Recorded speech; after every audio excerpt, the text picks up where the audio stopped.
สบายดีว่าทุกคนเนาะวันนี้ก็จะเป็นคลิปพิเศษเนาะที่วันน่าจะมาไล่เนาะเพื่อบอกเราเรื่องราวของบริษัทออร์แกโนเนาะให้ทุกคนได้รู้จักเนาะว่าที่ไปที่มาเป็นทางใดและวิสัยทัศน์ที่นาตื่นเต้นที่สุดกับบริษัทนี้มีอย่างแดนเนาะนะต้องตอบก่อนนะว่าอดีตเดิมของนาเนาะก่อนที่ว่านาจะมาเห็นออร์แกโนถ้าเป็นคนใหม่ที่ฟังอยู่เนาะก็ต้องแนะนำกันเนาะว่านาเนี่ยโปรไฟล์มาจากแม่ค้าเนาะซึ่งสายญาคนก็ให้มูอย่างต่างๆก็ให้สายญานาเนาะว่าเป็นสาวน้อยร้อยอาชีพ ก็คือเห็นหลายอย่างเนาะเครื่องเงินเครื่องทรงเปิดห้างเสริมสวยเปิดห้างเสื้อผ้า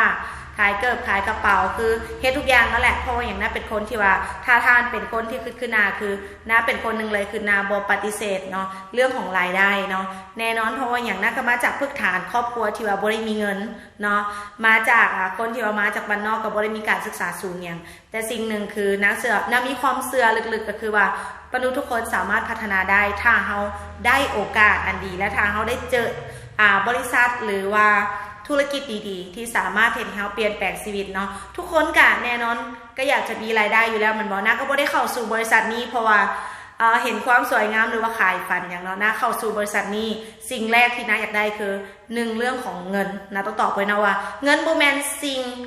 จำเป็นทั้งหมดของชีวิตเฮาแต่ทั้งชีวิตของเฮาก็คือต้องใช้เงินนะต้องตอบก่อนนะว่านะอยากได้เงินนั่นแหละเนาะอยากมีเงินเนาะเพราะว่าอย่างถ้านะมีเงินนะก็สามารถดูแลคนในครอบครัวได้แล้วก็สามารถซัพพอร์ตตัวเองได้เนาะอันที่2นะอยากได้อย่างนะบ่ปฏิเสธเลยเนาะคือนะอยากได้เรื่องของเวลาเนาะเพราะว่านอกจากมีเงินแล้วนะอยากมีเวลาที่ว่าอยากอยู่กับครอบครัวเพราะว่าอย่างหลายๆคนเนาะในโลกยุคปัจจุบันเนี่ยพ่อก็เฮ็ดเวียกแม่ก็เฮ็ดเวียกแล้วบางคนก็แบบแทบจะมีเงินบางคนก็มีเงินแต่แทบจะบ่มีเวลาอยู่ด้วยกันเลยนะก็อยากแบบว่าเฮ็ดธุรกิจที่มันได้เงินแล้วก็ที่สำคัญยังมีโอกาสได้แบบดูแลคนในครอบครัวเนาะเพราะว่าอันนี้นะเห็นว่ามันมีความสำคัญนอกจากดูแลคนในครอบครัวถ้าสมมติมื้อนึงเขาต้องสร้างครอบครัวเวลาก็เป็นเรื่องที่สำคัญที่สุดเนาะอันนี้คือนะให้ความสำคัญเนาะอันที่3สิ่งที่นะอยากได้คือการมีสุขภาพที่ดีและมีอิสรภาพในการใช้ชีวิตนั่นเองเนาะเพราะว่าต่อให้เรามีเงินต่อให้เรามีเวลาแต่ถ้าสุขภาพเราบ่ดี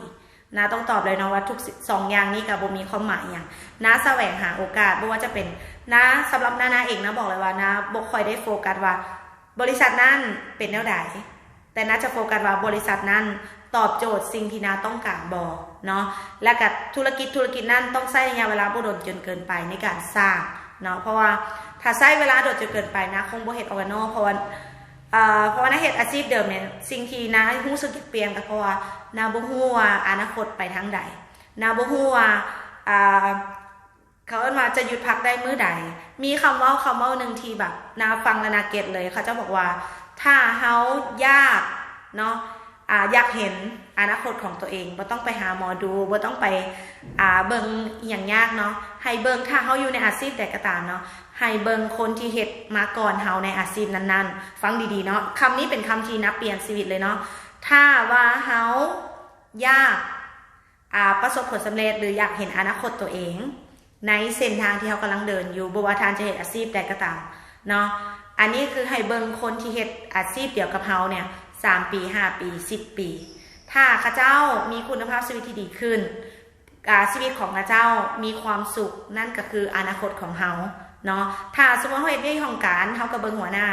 ของเฮาที่เฮ็ดมาก่อนเฮาประมาณ10ปี20ปีถ้าข้าเจ้ามีคุณภาพชีวิตที่ดีขึ้นสุขภาพดีรายได้ดีและมีความสุขในชีวิตเนาะก็คือมั่งคั่งก็แปลว่านั่นแหละคืออนาคตของเฮาแต่ถ้าบ่นั่นก็คืออนาคตของเฮาเช่นเดียวกันเพราะฉะนั้นเนี่ยนาก็เก็ตเลยเนาะนาก็เก็ตคำนั้นเลยนะฮู้เลยว่านาขายเครื่องย่อยนาก็เห็นภาพอนาคตคนที่ขายเครื่องย่อยมาก่อนนามันบอกว่าอนาคตข้าเจ้าเป็นอะไร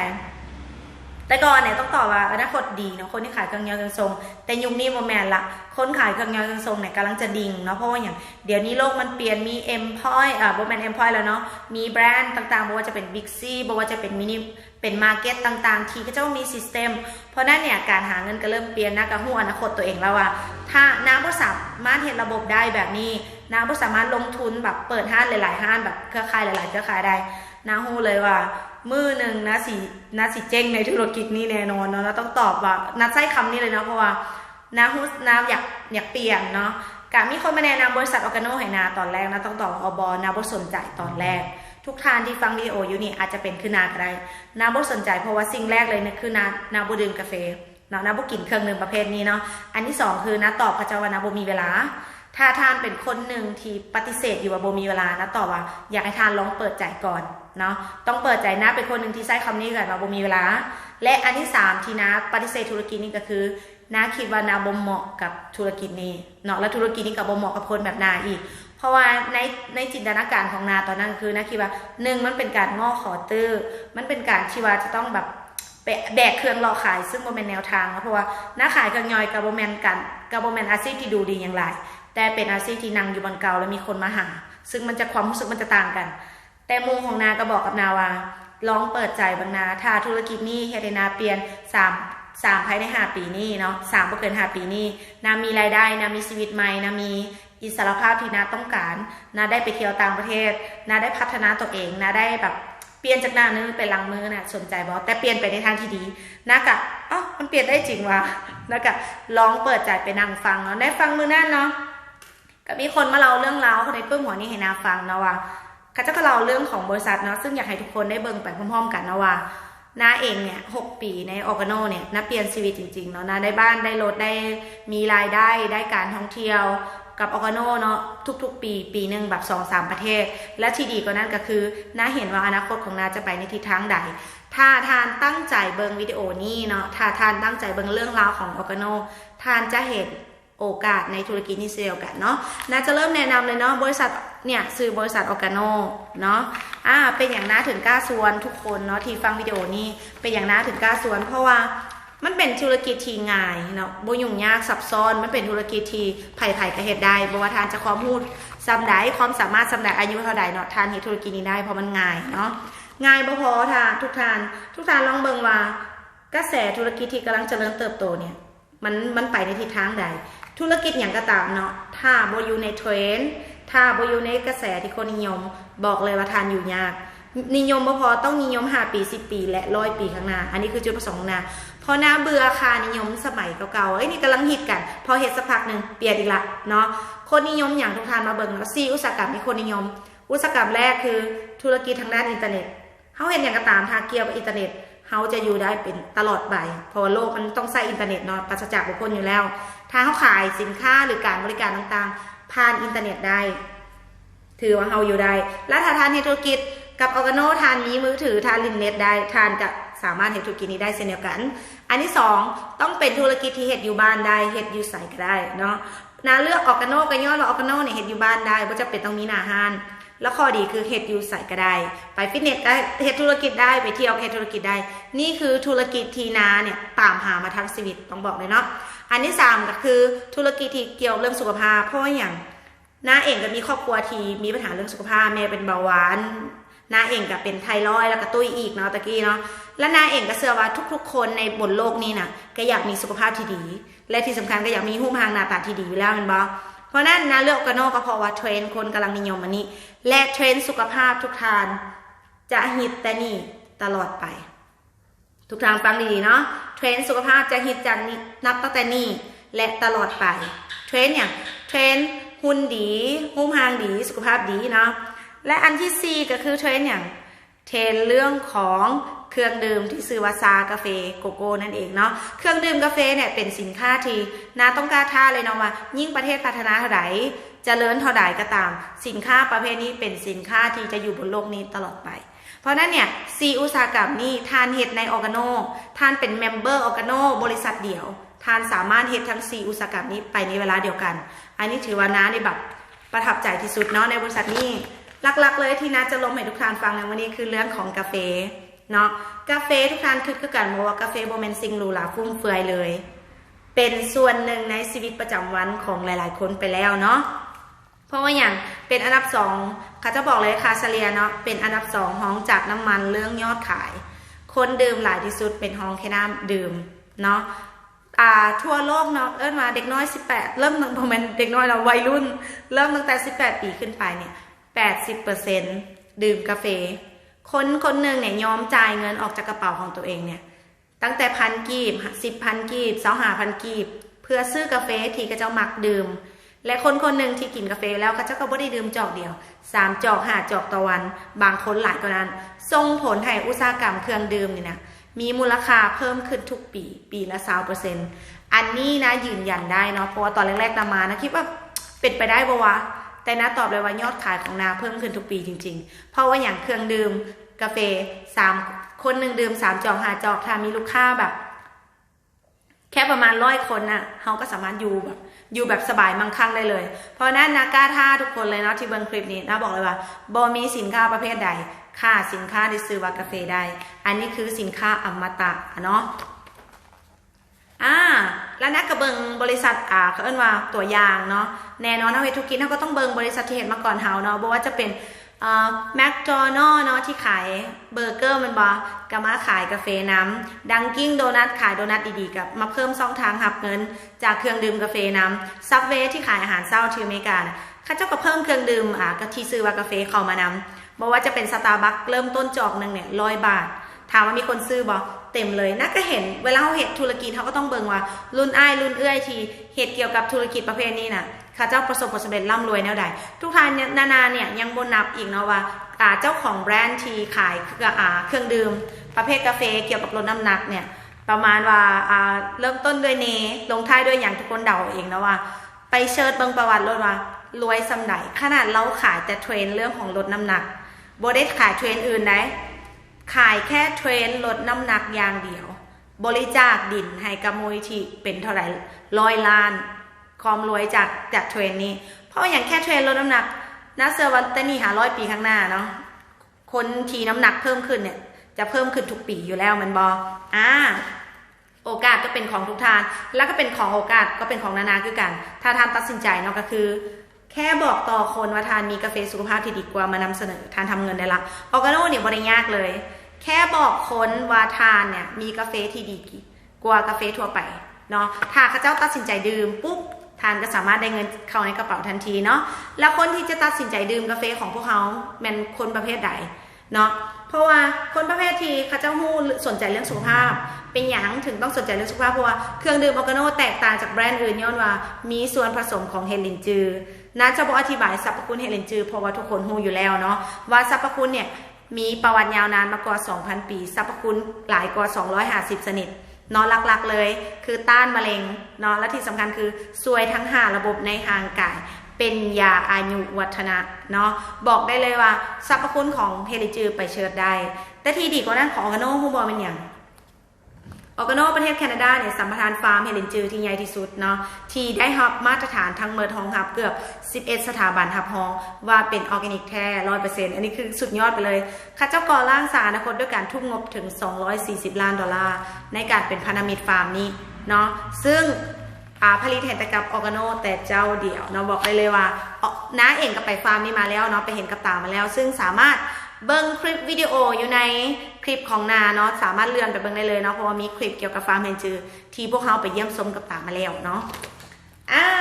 อร์แกโนก็เลยมีสินค้าที่คนทั่วโลกหลงหักกันเลยเนาะบอกว่าจะเป็นเฮลินจือเป็นเม็ดเนาะหรือว่ากาแฟของเขาก็มีทั้งหมด5 รสชาติให้เลือกแล้วก็มีซาฮ้อนซาเย็นแล้วก็ช็อกโกแลตทุกโตของออร์แกโนเนี่ยผสมเฮลินจือแท้ออร์แกนิก 100% เพราะด้านนี่เป็นสินค้าที่คนทั่วโลกหลงหักบอกว่าจะรสชาติก็ดีที่สำคัญก็คือน่ากล้าท่าเลยลูกค้าเนาะที่ฟังคลิปนี้อยู่ถ้าทานลองซื้อกาแฟออร์แกโนกล่องนึงไปกินแล้วทานลองซื้อติดตามตัวเองลองเบิ่งนะว่าถ้าทานซื้อกล่องนึงแล้วถ้าบ่รู้สึกดีเบาตนเบาโตเนาะบ่ต้องซื้อต่อเลยนะแต่นะกล้าท่าเลยว่าดีจริงคนที่จะซื้อสินค้าออร์แกโนมี2 กลุ่มถ้าทานสนใจแค่เรื่องการดื่มกาแฟ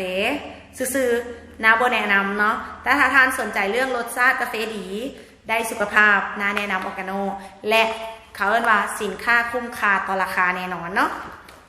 มาทีนี้ออร์แกโนเนี่ยข้าเจ้าก็เป็นพันธมิตรกับหนังสือ Think and Grow Rich เนาะบอกได้เลยว่าออร์แกโนข้าเจ้ามีแผนในการสร้างนักธุรกิจจริงๆหนังสือนี้เป็นหนังสือสร้างเศรษฐีซึ่งสัมภาษณ์เศรษฐีจากทั่วโลกแล้วมาเขียนในหนังสือนี้ออร์แกโนเป็นพันธมิตรกันเนาะสร้างมูลนิธิร่วมกันช่วยเหลือด้านการศึกษานำโคตรมักเลยเฮ็ดธุรกิจไปนำได้ช่วยเหลือสังคมไปนำนี่เป็นสิ่งที่ดีหลายเนาะส่วนรายได้ออร์แกโนจ่ายทั้งหมด7 ช่องทางนะโคตรเพราะถึงเรื่องแผนการจ่ายนะโคตรมักเลยมักว่าไหนเพราะว่าปกติทุกคนลองคิดเพียงกันนะว่าถ้าจะให้ได้เงินหลายๆทางต้องเฮ็ดหลายๆเวียกถ้าอยากเฮ็ดได้เงินหลายๆทางต้องเฮ็ดหลายๆอาชีพแต่มื้อนี้ออร์แกโนโก เฮ็ดแค่อาชีพเดียวธุรกิจเดียวแต่หับรายได้7 ช่องทางนี่โคตรเจ๋งเลยนะหมักเนาะทางที่1ที่จะได้เงินกับโอกาโนเนาะถ้าท่านเป็นคนที่ว่าบ่ได้สนใจเรื่องอยากขยายอยากได้เงินเพิ่มซื้อเอาไว้เป็นแบบว่าธุรกิจเสริมเวลาไปการไปอย่างเนาะคิดง่ายๆเลยรายได้รายวันเนาะถ้าท่านขายกาแฟได้มื้อละกล่องท่านจะมีรายได้1.5 ล้านต่อเดือนถ้าขายได้มื้อละ2 กล่องท่านจะทำรายได้3 ล้านกีบต่อเดือนเนาะอันนี้คือเฉพาะกำไรขายปลีกซื้อมาขายไปเริ่มต้นกำไร 40% 500%นี่โคตรดีโคตรหลายเลยนะบอกเลยนะบางคนนะฮู้บออยู่ในโอกาโนนะขายได้มื้อนึงเป็น10 กล่องทุกท่านลองคิดโลดว่าเดือนนึงเราได้รายได้เท่าใดเนาะถ้าขายได้10 กล่องกับมื้อนึง500,000นี่รายได้รายวันเนาะขายเป็นจอกขายเป็นซองเอาที่ทานถนัดเลยเนาะและดีกว่านั้นก็คือขายอยู่ใส่ก็ได้ฟิตเนสห้องเฮียนห้องล่าห้องการไผ่ที่ดื่มกาแฟและสนใจสุขภาพทานขายได้ทุกบอนเนาะที่2ทานสามารถขยายสาขาได้ทางรู้สึกว่าโอ๊ยขายดีได้เงินแล้วอยากชวนมูมาเฮ็ดนำก็แนะนำโอกาสให้มูได้เงินนำเนาะถ้ามูเนี่ยมาขายสินค้ามาเป็นตัวแทนนำบริษัทจ่ายค่าแนะนำค่าการขยายตลาดสูงถึง 3,800 บาทเนาะก็คือประมาณล้านกีบเนาะต่อคนต่อครั้งบ่จำกัดต่ออาทิตย์เนาะฟาสต์แท็กแล้วทีนี้ก็คือการขยายสาขาถ้าทานบ่สนใจธุรกิจทานกระดอกไว้ตั้งแต่ตอนนี้เลยแต่ถ้าทานสนใจเรื่องการขยายเน็ตเวิร์กนะแนะนำเลยเริ่มต้นจากโตเฮาเนาะเป็นสาขาที่1ถ้าขายได้บอกต่อ2 คนบอกต่อถ้า2 คนที่ขายได้ปีนึงจะมีคนถึง 4,000 คนที่เข้ามาเป็นเครือข่ายของทานเนาะมีหลายคนมักเว้าเสมอว่าบ่มาเครือข่ายแต่นะบอกว่าถ้ามีเมมเบอร์มีตัวแทนในเครือข่ายของทาน 4,000 คนได้ 4,000 คนนี่กินกาแฟมื้อละกล่องเดือนละกล่องทานหับรายได้1.2 ล้านกับบริษัทโอเคบ่แต่ถ้าว่าไอ้บ่ถึงบ่แม่น 100% ที่กินเอาสัก 10% กินแล้วทานได้รายได้1.2 กับบริษัททานโอเคบ่เนาะอันนี้บ่จำเป็นต้องอยากได้เครือข่ายหรือว่าบ่ต้องสนใจว่าเครือข่ายหรือบ่เนาะถ้ามีคนกินแล้วบอกต่อไปมีคนที่มาสมไส้ปีเดือนนึงเนี่ยทานเฮ็ดแบบนี้ปีนึงจากการบอกต่อ2 คนทานรับรายได้กับบริษัทเนี่ย1.2 เอาแบบแค่ 10% ได้ของคน 4,000 คนทานรับรายได้1.2 ทานโอเคบ่ได้จากอย่างได้จากค่าบริหารเนาะย้ำก่อนนะว่าถ้าทานเฮ็ดธุรกิจศึกษาก่อนเนาะว่าบริษัทจ่ายค่าบริหารแนวใดเนาะเงินมาจากใส่ทานต้องฮู้ก่อนเนาะ 10% 15% 20% ขึ้นอยู่กับว่าทานเนี่ยเป็นตำแหน่งบริหารเท่าใดกับบริษัทเนาะแล้วจากรายได้รายวันรายอาทิตย์แล้วทีนี้มีรายเดือนนะคนมากเลยเนาะรายเดือนคือรายได้จากการซื้อซ้ำนั่นเองเนาะซื้อซ้ำมีอย่างแด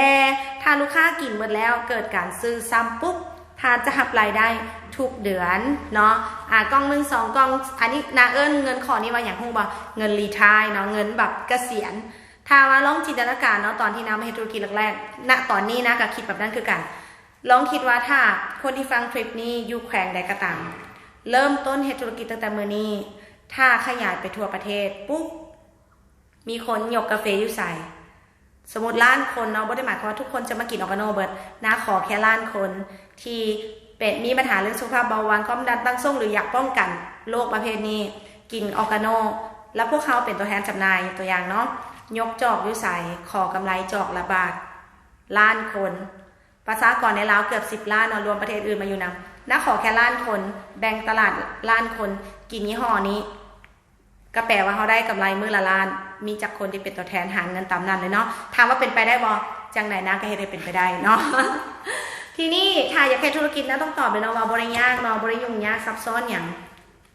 มันมีระบบในการเฮ็ดเวียกอยู่แล้วเนาะ4 ขั้นตอนสู่ความสำเร็จแค่ตามนี่แหละ1 2 3เท่านั้นถ้าทานนับเลขได้1 2 3 4ไปศึกษาเพิ่มเติมเพราะว่าตัวนี้น่าจะมีคลาสสอนให้ต่างหากเนาะเป็นวิดีโออื่นเนาะ